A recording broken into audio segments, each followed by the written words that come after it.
Welcome to Lima, Peru, South America's second largest city and one of the world's great culinary capitals.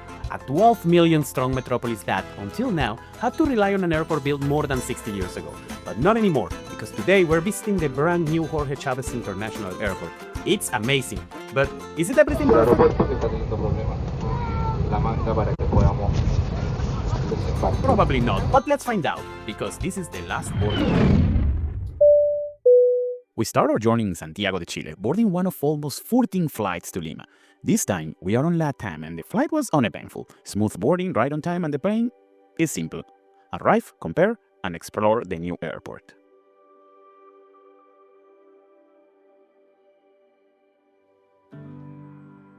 The approach into Lima is one that you always remember. It's coastline on one side, mountains on the other, but today the real anticipation is down here, waiting on the ground.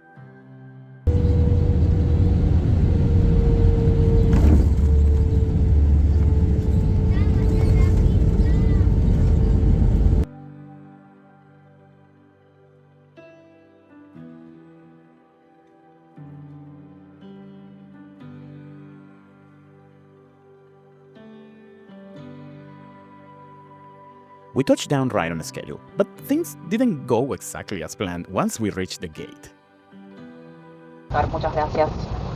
Dear passengers, the captain has informed us that they have a problem with the gates, so we are waiting until they solve this problem. I ask you for you to remain seated, perhaps if you want. Thank you.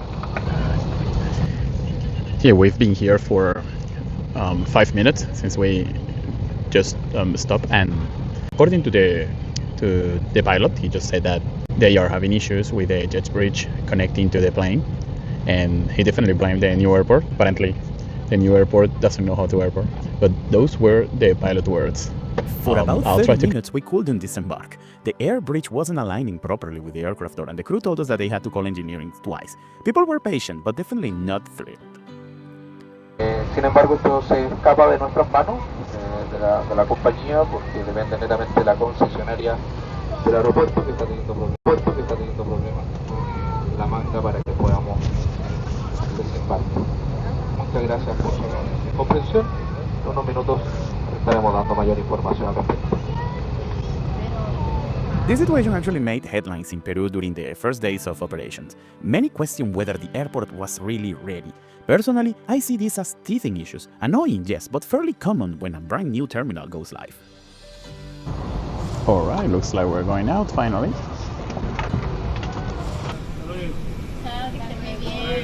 Hasta luego. Gracias, capitán. Once the door finally opened, we stepped inside and the difference from the old terminal hits intensely. The space is bright, clean, and incredibly well illuminated. High ceiling, wide corridors, and a layout that finally feels like a modern international hub. Compared to the old building, which always felt tight and dim, and it was a monolithic structure, this is a huge step forward. But modernization doesn't automatically mean speed. And immigration that day, well, that moved at a traditional old airport pace.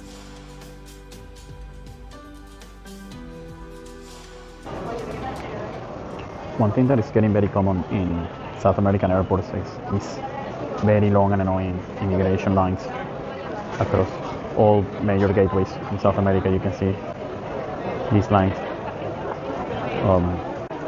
Obviously, they are high-low traffic airports, but it can take sometimes even an hour in getting through immigration.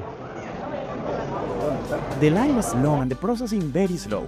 Again, some of this is still part of the early transition to the new building, and some is just how immigration works in many South American airports. Hopefully, as staff adjust to the space and procedure, this will improve.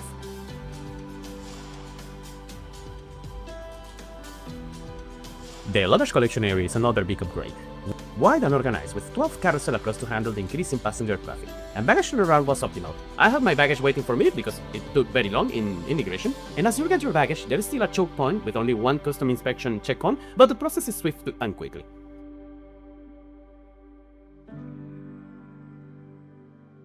And as for the arrival halls in ground floor, well, let's have a look ourselves.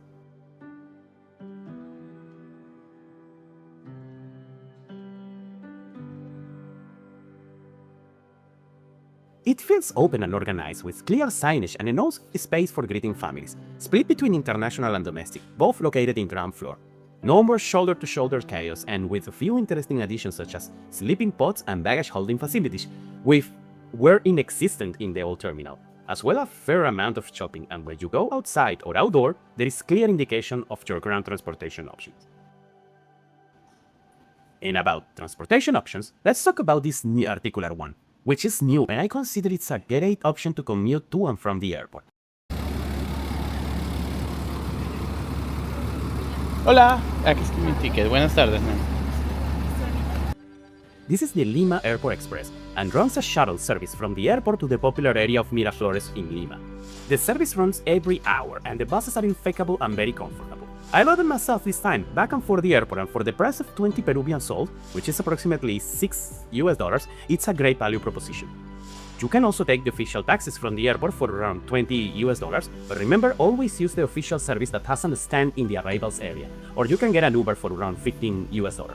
The particular thing with Ubers is that they are not allowed to pick up passengers in the arrival level, so you need to go to the passenger drop-off area in the departures level.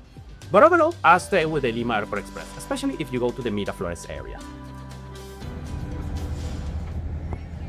In Miraflores, the ride took almost 35 minutes to get here, but today it's a Sunday and traffic in Lima wasn't very bad, as it normally is. The traffic is crazy here in Lima. So that wraps the arrival experience, and now let's talk the departure experience. I'm leaving in 3 days, so let's capture how the airport presents for a departing passenger. Ciao!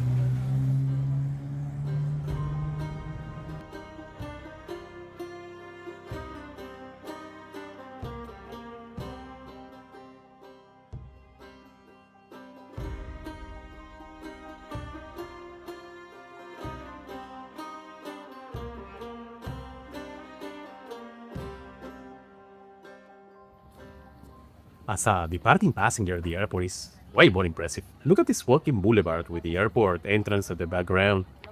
Lots of Peruvian cultural features throughout on the sides. It's very nice. I really believe Peruvian should feel very proud of this building, of these facilities. It might not be perfect yet, but it's definitely suitable for the future of air travel in the country, and moreover in the Latin American region. So why don't we do a walk around through the area before we check into our flight to Bogota via Panama in Copa Airlines?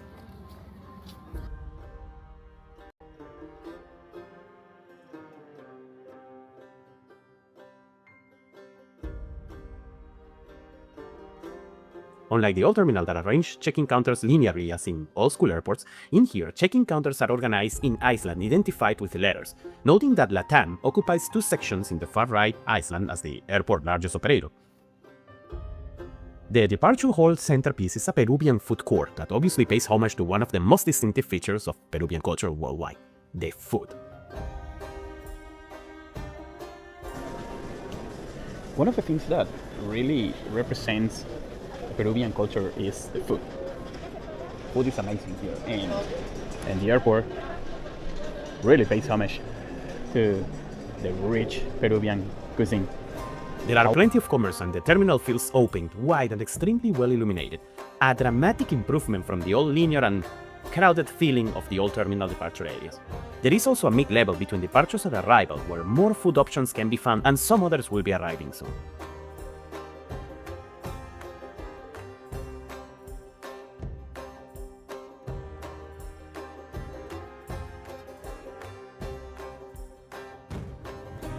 It was time to do check-in, and check-in was done in no time. Since we had few minutes to spare, let's do another walk by to the ground side departures area before we head into security and outbound immigration.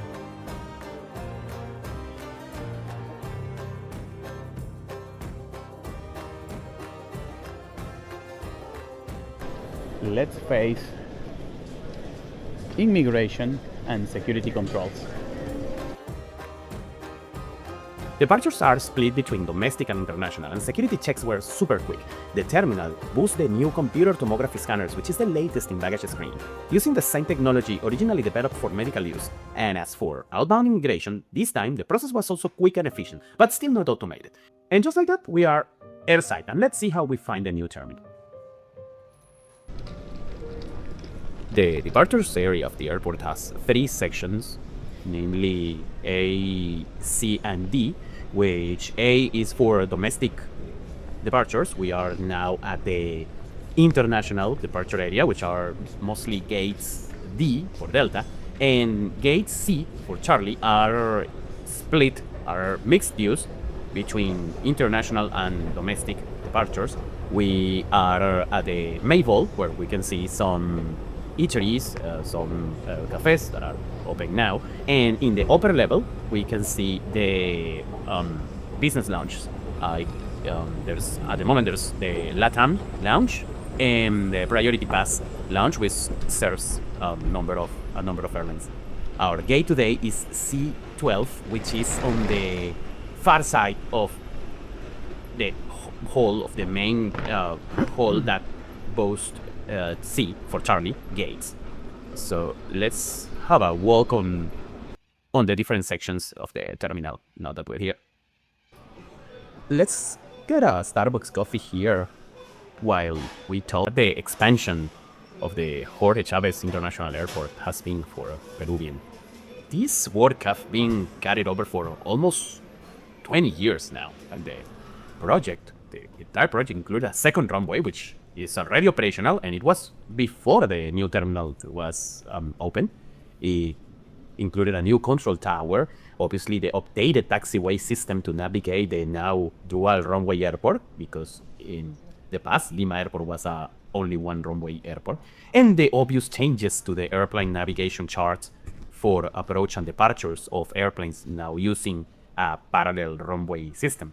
But what the public wanted was this brand new terminal.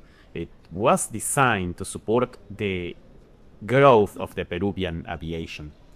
Obviously, construction has its delayed, it had some redesign, political debates, but this is the result. This facility here matches Lima's importance as a regional hub.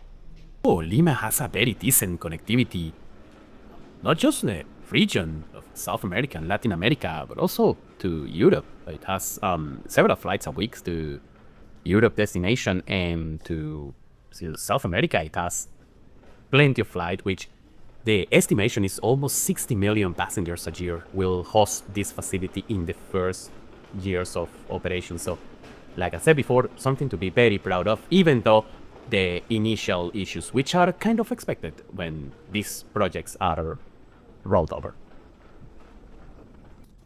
And as for the old terminal, many people ask what will happen to it, and the plan is to convert it into a domestic-only terminal for local flight, while the new building handles all the international traffic. This will distribute passenger flow better and will eliminate any overcrowding that can pop up in the next few years.